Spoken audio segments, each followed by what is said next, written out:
Units and dimensional analysis are so important. We're going to hit them again. This time we're going to deal with metric prefixes and t-charts. Here are some metric prefixes with which you might not be familiar. I know you know deci and centi, and I've stated their factor, what they multiply the original unit by. And I would like you to pay attention to this kind of arrangement because it's a good way to memorize them, and it's going to be very helpful. You know centi and deci, and you also know milli probably, which is thousands, 1 times 10 to the minus third. From milli on up this chart, we're getting smaller by a factor of 10 raised to the third power. We're dividing by 1,000 each time here, right? So a micro whatever is 1/1000th of a milli, and micro compared to the original unit is 1 times 10 to the minus 6th as large. Nano is 1 times 10 to the minus 9th as large. Pico, 1 times 10 to the minus 12th as large. Femto, 1 times 10 to the minus 15th as large. Atto, 1 times 10 to the minus 18th as large as the original unit. Notice all these are lowercase letters as abbreviations for the prefixes. Let's take it the other direction by multiples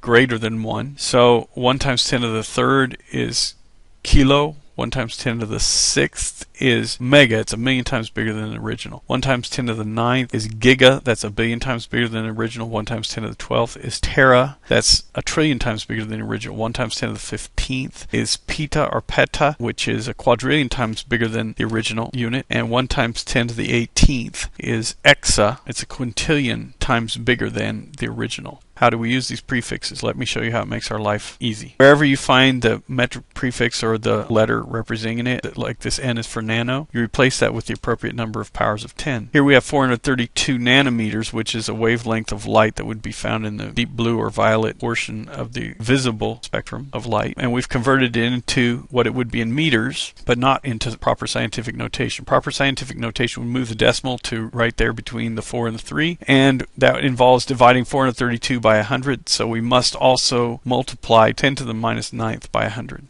That gets us to 4.32 times 10 to the minus 7th meters. Consider this very small volume, 2.56 microliters, with that mu representing the micro. Micros times 10 to the minus 6th, that's a very tiny quantity, maybe something you could use a micropipetter for in your forensics class. 53.3 peta or petahertz is a frequency of light that would be in the ultraviolet spectrum, and I'm sure animal rights activists are disappointed that animals out during the day are probably exposed to ultraviolet or petahertz frequencies of light. Here we convert out of our metric prefix, and here we fix the scientific notation. Let's go the other way and see if we can take the power of 10 and use the prefix. Well, what's the prefix for 10 to the minus 12th? If you have 1/1,000,000th of a rooster, you have pico de gallo. What's the prefix for 10 to the positive 12th? If you have 1,000,000,000 Texas A&M grads, you have giga eggies. What would be the horrible environmental situation if you had a 1,000,000,000 UT mascots? Terrible. And how much are you being praised? If you're receiving a 1,000,000th of praise, it's worth an attaboy. We are going to use t-charts to make our lives easier. I really recommend you do this. It's a simple, neat, quick way to avoid having to write all the parentheses that are normally used for fractions when you do fraction after fraction after fraction in order to cancel units or reduce numbers. These are my recommendations. Put the given quantity with its units in the first column of the t-chart. Write those desired units. That means the target units that you're trying to get to, write them on the other side of the equal sign. If the units on the given quantity that you're trying to convert are in the form of a fraction, separate those that are above from those that are below, putting the above ones into the numerator and the below ones into the denominator. If there's just a single unit, put a 1 in the denominator on the bottom of the first column. We're going to multiply our original number by proportionating fractions, and those fractions are just used in order to cancel units. You'll see how we do this in 2 examples soon. Remember, you can only cancel units with matching units. You don't just cancel numbers because they're attached to units and the units are canceling. And numbers can only be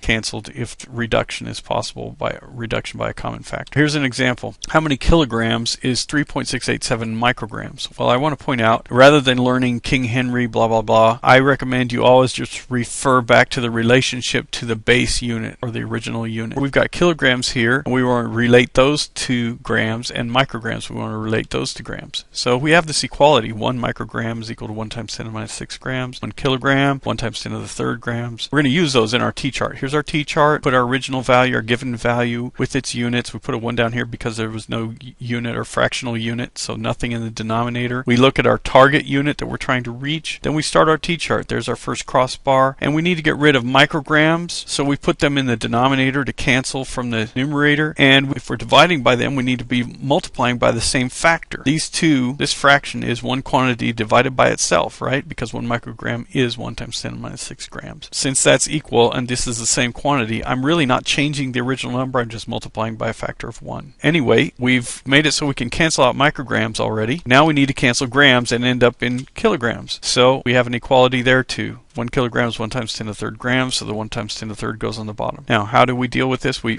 do our cancellations of units. Notice we cancel the micrograms, but not the numbers. We cancel the grams, but not the numbers. Then we go ahead and multiply across the top, because that's like all one big numerator. And we need to divide by the product of everything on the bottom. And that's why, if you're trying to put this into your calculator, I recommend you multiply across the top, then push the divide button, then start a parenthesis and multiply across the bottom, and finally close your parenthesis when you've multiplied all the way across the bottom, and then you should get this. Now, if you were strong on your rules concerning exponents, you'll realize that dividing by 10 to the 3rd is the same as multiplying by 10 to the minus 3rd, and that exponents add up. That's how we got 10 to the minus 9th here. But you could just put it in your calculator and it would give you this as well. Here's another example. How many miles is 1 light year? Now, miles, that's a unit for distance, length, and displacement. We have a formula in physics. Velocity equals displacement divided by time. And a light year, by definition, is how far light travels in 1 year. So it could be measured in miles. D here is for distance or displacement. T is for time. V is for velocity. And we are solving for a distance or a displacement. So we need to do some algebra to isolate the D. We should multiply by T, and that will cancel it off of the right side and isolate the D. Our new formula after rearrangement will look like this. Velocity times time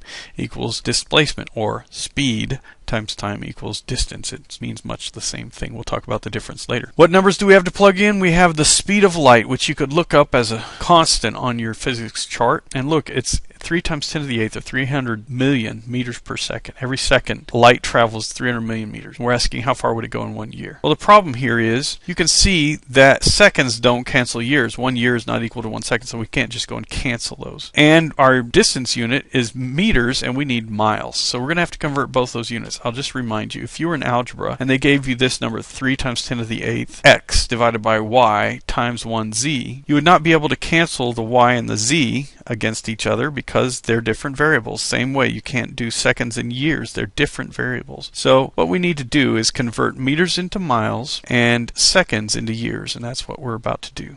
So we'll write our given number. This number that we had for velocity is what we're trying to convert so that we can multiply it by 1 year.